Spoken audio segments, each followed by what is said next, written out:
Hola, una vez más, pequeños compañeros, pues vamos a hacer en esta ocasión un problema de Resnick, el problema número 10 del capítulo 25. Ok, el capítulo 25 de Resnick trata lo que es la primera ley de la termodinámica. Leamos lo primero. Dice así: un termómetro de 0.055 kilogramos de masa y 46.1 Joule por Kelvin de capacidad calorífica indica 15 grados centígrados. Luego se sumerge completamente en 0.3 kilogramos de agua y llega a la misma temperatura final del agua. Esto es, llegan al equilibrio térmico. ¿De acuerdo? Si el termómetro indica 44.4 grados centígrados, ¿cuál era la temperatura del agua antes de la inmersión del termómetro? Despreciando otras pérdidas de calor. Muy bien, tenemos un problema típico de calorimetría, ¿no? Donde no existen pérdidas de calor, básicamente existen nada más transferencias de calor entre una sustancia y otra. De hecho, precisamente un balance de energía nos dice que uno de los objetos, sea el agua o el termómetro, el que se encuentre a mayor temperatura, pues pierde calor y el otro pues lo gana, el que se encuentra a menor temperatura, ¿de acuerdo? Claro, a menos que inicialmente estén a la misma temperatura, lo cual también es posible, ¿verdad? Sin embargo, sería un caso trivial, ¿ok? Sería un caso trivial, no creo que el autor esté planteando eso, pero es posible. Bien, en realidad no sabemos cuál de estos se encuentra a una temperatura mayor inicialmente, así que puedo yo hipotetizar que el agua se encuentra a una temperatura menor, ¿ok? O sea, el que se encuentra a una temperatura mayor es el termómetro, que es 15 grados, y entonces voy a hipotetizar que el agua está a una temperatura menor, ¿ok? Es solo para plantear mi balance, ¿verdad? Que entonces diría que el calor ganado por el agua, que está a una menor temperatura, hipotético, es igual al calor perdido, el negativo, ¿verdad? El negativo del calor perdido por el termómetro. Entonces ya conocemos esta relación. Si existe un cambio de temperatura, entonces sería masa del agua, calor específico del agua por el cambio en temperatura del agua, y aquí sería el negativo, la masa del termómetro, calor específico del termómetro por el cambio en temperatura del termómetro. Estamos.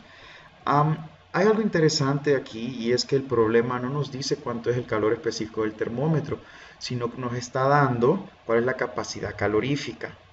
De acuerdo, o sea, nos está dando cuál es la capacidad calorífica, no el calor específico. De hecho, se relaciona el calor específico, C minúscula, con la capacidad calorífica, C mayúscula, de esta forma. Simplemente el calor específico es la capacidad calorífica por unidad de masa, ¿verdad? O sea que eso, la capacidad calorífica en realidad es exclusivamente para algún objeto de cierta masa, pero el calor específico es para solamente, digamos, es general para cualquier objeto o cualquier sustancia. Estamos. Repito, el calor específico, podemos hablar de calor específico del vidrio, podemos hablar de calor específico del aluminio, etcétera. Pero cuando hablo de capacidad calorífica, también necesito, o sea, el calor específico incluye cuánta masa tiene. Estamos. Podría hablar entonces de la capacidad calorífica de un objeto de vidrio de 1 kilogramo, por ejemplo, etcétera. Entonces, en fin, se relacionan de esta manera. Ok, entonces la forma más conveniente de expresar este balance de energía es pues cambiando en lugar de esta masa del termómetro por el calor específico, eso es la capacidad calorífica o capacidad térmica, ¿verdad? Así también se le llama. De tal forma que mi balance quedaría de esta forma, ¿ok? Conozco la masa del agua, el calor específico del agua, sabemos que es 4186, la temperatura final para ambos objetos es el mismo supuesto, dado de hecho en este problema, porque llegan al equilibrio térmico. La temperatura inicial del agua es lo que necesito conocer, y la temperatura inicial del termómetro ya me la están dando, que es 15 grados, ¿no? Repasen el enunciado y esos son los datos que nos están dando. Ahora, con eso dicho, pues bastará solo resolver para la temperatura inicial del agua, que es lo que nos están pidiendo, ¿no? Pues lo demás es carpintería, como decimos, únicamente habrá que ver la manera más sencilla de despejar para esta variable, podemos aplicar aquí la propiedad distributiva, me quedarían estos dos términos, y aquí pues esto lo puedo dejar así, porque todo esto lo conozco, ¿verdad? Recordando que esta es mi incógnita, ¿verdad? Entonces mi incógnita quedaría aquí, sería este término más este término que lo tengo acá, y luego divido entre este coeficiente por aquí, y listo, tengo la temperatura inicial del agua. Bastará entonces reemplazar por sus valores numéricos. Ok, si se recuerdan, la masa del agua es 0.3 kilogramos. Okay, este 0.3 kilogramos, el calor específico del agua es 4186. La temperatura final está dada, es, si mal no recuerdo, vean, es 44.4 grados centígrados.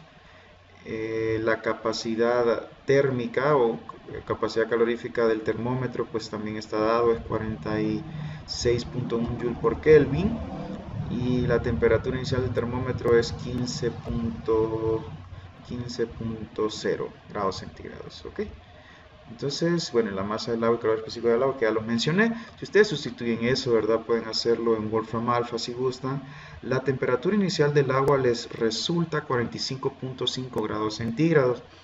Ahora, bueno, definitivamente esa es la temperatura inicial a la que estaba el agua. Lo interesante aquí es que mi hipótesis resultó ser incorrecta. ¿Por qué? Noten que mi termómetro estaba a 15 grados inicialmente, y el agua entonces está a 45.5, de tal forma que en realidad quien pierde calor es el agua, y quien gana calor o energía en forma de calor, energía mediante la transferencia de calor, mejor dicho, es el termómetro, ¿de acuerdo? Entonces, en realidad mi balance aquí hubiese sido así: calor ganado por el termómetro igual a menos el calor perdido por el agua. En realidad, lo que cambiaría eso es que mi signo negativo estaría en este lado, y no cambia mi ecuación algebraica realmente, porque lo que estoy diciendo, lo que estoy haciendo aquí es estableciendo que la suma escalar de los calores en ese proceso es igual a cero. ¿Están de acuerdo? Entonces, resulta la misma ecuación escalar.